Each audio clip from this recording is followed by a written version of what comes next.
Hello, everyone. Hope you're having a great Tuesday on today. I want to talk about a scripture in Matthew, the 7th chapter, verse 1 that says, "Judge not that you be not judged."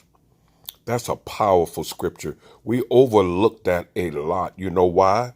Because we love judging other folks of what they are doing right or wrong, and we don't want to look at ourselves in the mirror and be truthful with ourselves. Judge not that you be not judged. See, the way God works, our God is a very wise, all knowing God.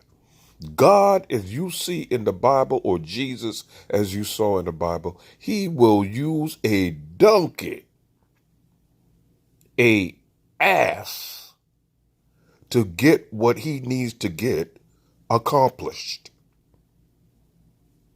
You remember when he used the ass that Balaam was riding on? Balaam was sent to curse God's people, and God used that ass to talk, that donkey to talk, and he kept running Balaam against the wall and letting Balaam hurt himself, and he was trying to save Balaam.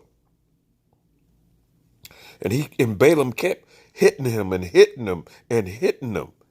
So finally, the Lord touched the mouth of the donkey, and the donkey started talking. That was a miracle, y'all. And the donkey started talking, and he said, "Man, look, man, why you keep hitting on me? Don't you see that angel up ahead with that flaming sword? He about to kill you, and he about to make some steaks out of me. Don't you see?" And this is what I'm trying to tell you. God would use anyone. See, our problem is we look at people on the outside and make our judgment from there. And we are wrong sometimes. Don't you know, you ever, when you were growing up and was walking around in the street, or you went by your neighborhood corner store, you always used to see those men outside sitting on an upside down bucket, passing the beer around to everybody, or just standing up on the corner. You see them every day like that was their job, 24/7. And even between you getting into the store and getting out the store, they always want to throw you some wisdom along the way. Now, they used to do that to me, and I could have turned around and said, "Man, who the them drunks think they talking to, trying to tell me something? They a bunch of drunks. They ain't got no job. They out here, the little bit of money they do have, they're using it to drink up and beer, cigarettes, holler at every woman that comes by, 'Hey, baby,' and all this kind of stuff. How in the world they gonna give me some wisdom? And I'm on a real job, let me tell you something. Some of the greatest wisdom I got was someone just sitting on their porch every day as I walked by going to work as a young man. Didn't have no car, but I would cut through the street, and this man, Mr. McBride, would always sit on his porch, and he said, "Boy," he said, "you gonna be something. You always going to work, rain, sleet, or snow. You gonna be something." And don't you know, I took that to heart so hard that when I grew up, I bought the house right next door to him. We became friends.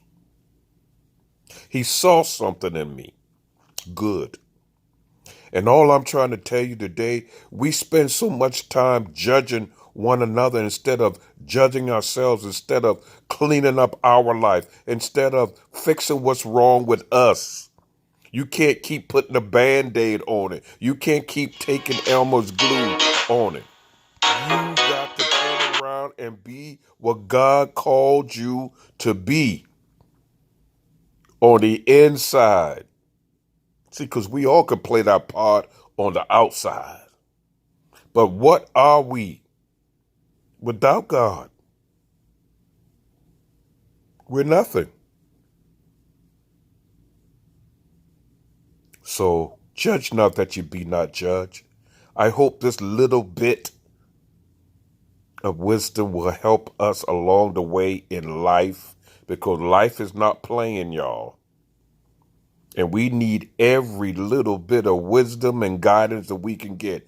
And it may come from an alcoholic. It may come from someone on drugs. It may come from someone who don't have a job. It may come from your next door neighbor, or it may come from a billboard riding down the highway. Whatever it is, make sure you take it and you run with it, because you may need it in the end. Judge not, that ye be not judged.